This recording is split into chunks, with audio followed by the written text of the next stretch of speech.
My mother's favor my sibling over me, so I told her she's my second favorite parent. Ooh, yeah, now the shoe's on the other foot now, huh? Gotcha, Mom.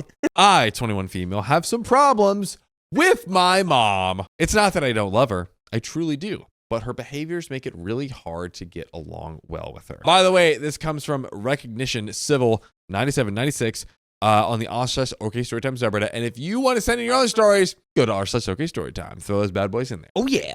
It's mainly because of her favoritism towards my grandma and uncles. She cares about them too much at this point that she had no qualms about cutting down my expenses in order to save my uncle some extra cash he can spend on booze. Initially, my mom's obvious favoritism wasn't that much of a big of a deal since I pretty much got used to it, but it always irritated my dad. He was considering getting divorced because of these issues, but I convinced him not to because I still loved my mom and wanted her around. However, another big problem with our relationship is my brother, quote unquote, 25 male. We're not related because he used to be my mom's student when he was in high school.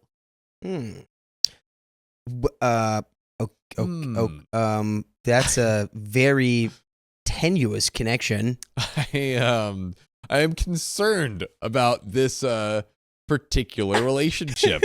Well, I was fond of him back then since he's always been nice to me, but I never saw him as an older brother. He was just one of my mom's many students for me, not something necessarily special. Oh, it's special, all right. But my mom loves him so much that she says he is her son. Does that mean that she is his mommy?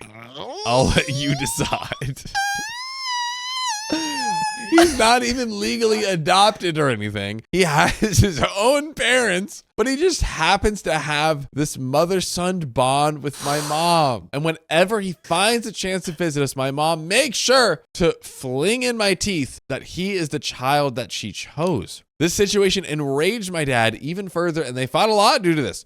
But each time, my mom brushed it off and ignored my dad. And I didn't see the point in arguing further since she is not the type of person who admits her mistakes. Hey, shout out to awareness. Instead, I decided to follow a different strategy. I've always been close to my dad, whether my mom was there or not. Therefore, I decided to emphasize that I love my dad more than her. I did it several times in a joking way, like, here's my second favorite parent. What's behind door number 2? The parent I like less than the other one.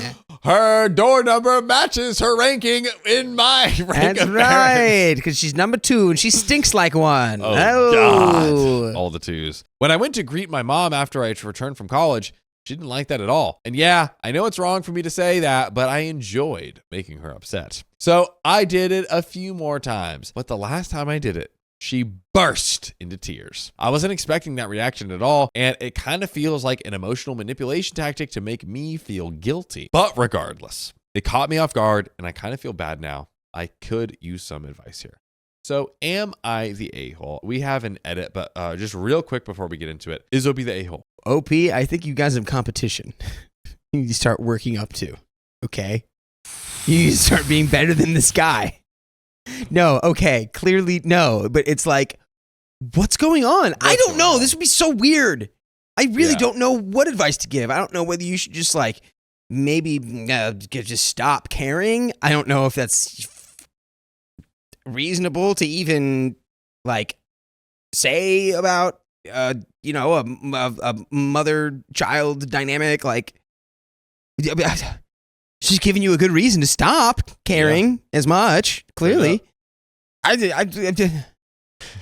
got nothing. This is so weird. Let's get into this edit. So I feel the need to make this edit since many people got confused about one thing. I was 12 years old when my dad was considering a divorce. It's not recent. It's not like I was a grown booty adult who forced my dad to be codependent in a toxic relationship. With that being said, my parents are in love with each other. They've been married for 24 years and they still go on romantic dates regularly, buy each other fancy gifts, and they're still affectionate with each other. I knew this as a child too. That's another reason why I didn't want them to get divorced. My dad loves my mom dearly, yeah, but he was ready to set boundaries for my sake, and I felt guilty, like I was ruining their relationship, and I'm glad they're still together. They're preparing for their 25th anniversary within a month. Hope that clarifies this. And we have a big old whopping edit that we are just going to whop right on into. Swan dive right into that. I wasn't expecting to make an update so soon, but a lot has happened, which left me even more tired and confused. This morning, the gift that I bought for my dad came. He wanted to buy a smartwatch, but thought they were too expensive. Therefore, I was saving my money to buy him a nice one. I ordered it last week and wanted to surprise him. I received the watch this morning and I gave it to my dad, and he just stood there, frozen for a moment, and then hugged me tightly and thanked me repeatedly. When he finally let me go, I saw my mom's face. She was tearing up. She said she deserved to be treated with love like my dad. Did she actually forget at this point? What are we doing? What are we doing? Does she not know? Tell her. You gotta tell her.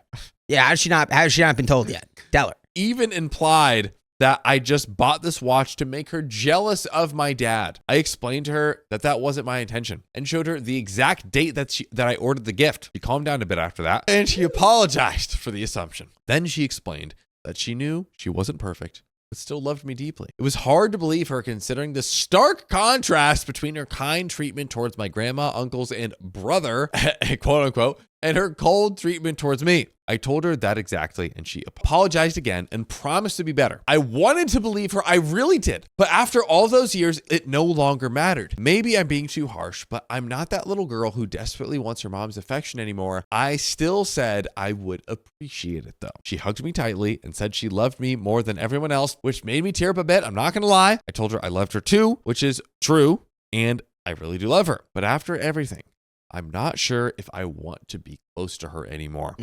I just feel numb, if that makes sense. However, I'm seriously considering going low contact with her. My college is going to start within 2 weeks, and I won't have to see my mom until next summer. This is good, I guess? Question mark? At least I will have time to cool off and think about if I still want to have a relationship with her. In any case, I'm firm about going low contact. I don't think I'm ready to cut any ties with her for good, at least for now, because if I go completely no contact with her, I fear I might end up forgiving her. That's why I think going low contact seems like the best option here.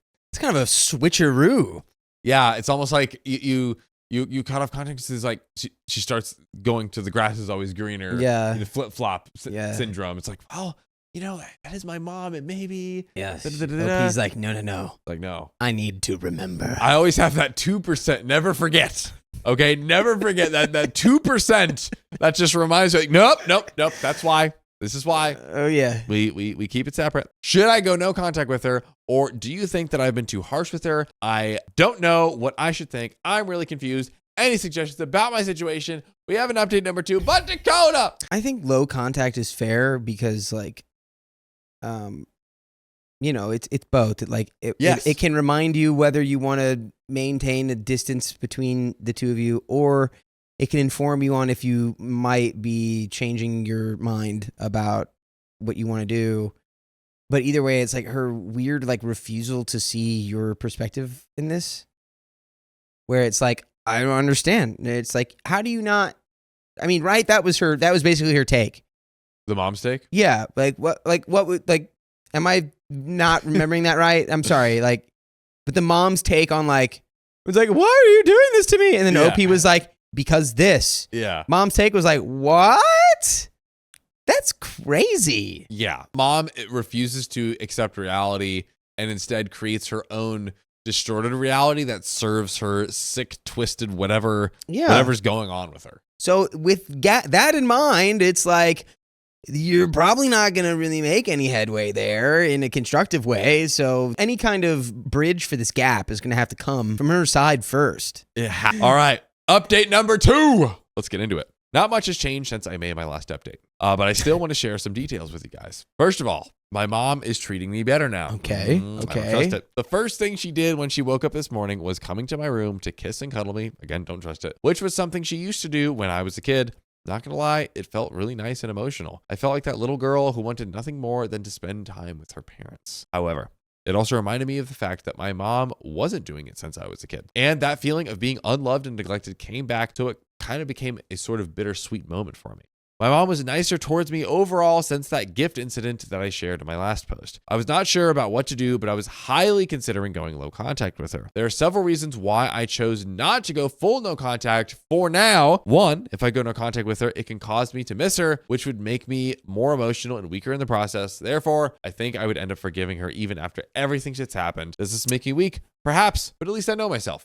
Number two, it could damage my relationship with my dad. I didn't realize this possibility. Someone made this point in that post. As I mentioned in my other post, my parents love each other very much. That means if I go no contact with my mom, might end up sacrificing my relationship with my dad since we'd have a much more limited time to see each other. And I don't want that. And number three, I consider going no contact a bit extreme for my situation. I've seen people here who deal with serious problems because of their parents, and that's why they go no contact with them. And they absolutely have every right to do that. But to be honest, my mom isn't a Disney villain or an overall bad person. She's just a flawed mother with her problems. You know what? We can bring down the hammer a little bit more on mom here. We can be a little more critical. I think so. Yeah. I believe so. Yeah. I believe so. We can come down a little harder on them. Mom deserves a little bit more than what she's getting over here. Just a bit. Oh. Just a bit more. However, I know I'm not responsible for her problems, and I'm sure as heck I don't feel bad because of them. I still love her and understand her motives better now, but I also understand that those problems don't justify her mistreatment towards me because I'm tired of excusing her behavior. Look at those big facts right there. Boom! That gets 5 big booms. Big booms. Brought the boom with those facts. And you know what? If you want to bring the boom to your freaking ear holes, you should go to Spotify, Apple Podcasts, or your favorite podcast app, and listen to listen, this is one story. How about full episodes? How about that? How about it? Why don't you go there and search OK Storytime and instantly just listen to the whole catalog? It's all right there. Yeah. While you're washing dishes, anything you got. But yeah. Say howdy doodle to 48 consecutive days worth of podcast content. Now, many people in my last post also suggested that going low contact for now would be the best solution for me. And I agree that this is the best, not just for me, but also for my mom. This is what I'm going to do. Also, I can't believe I say this, but I actually missed my college. Being back there will give me some time to cool off and take everything in. If anything, I'll be distracted for a while. Anyways, I'm really grateful for all the support and advice. You guys are truly amazing. Thank you for everything.